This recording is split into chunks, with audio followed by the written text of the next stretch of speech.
I'm going to show you how I use the 12-volt inflator for vehicles. And here's the product. I already have it plugged in. I have the key on power mode. One of the things you want to do is push this all the way down and then lock it.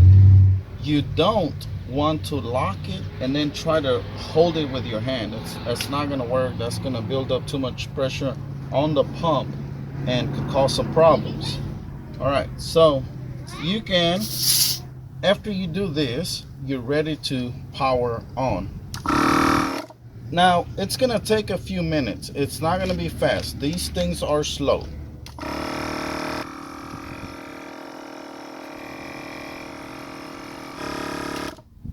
Now, to remove it, you want to do it really quick. Unlock and pull it away. Okay?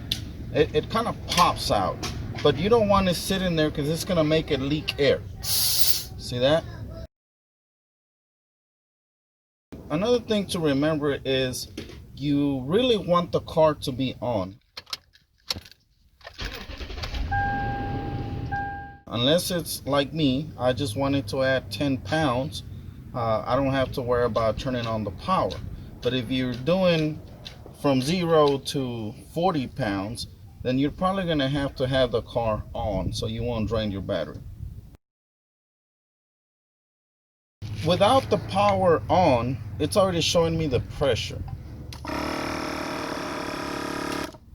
Okay, I wanted to get to 40 psi. I have a regular tire gauge that I'm going to be double checking. They're not going to match. As you can see here, it didn't really make it to 40. It was really close, but that's what I wanted. I wanted about 38 pounds.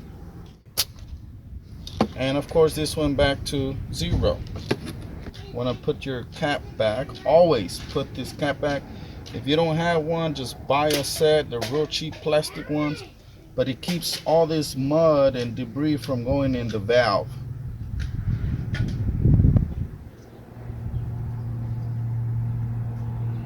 That's it.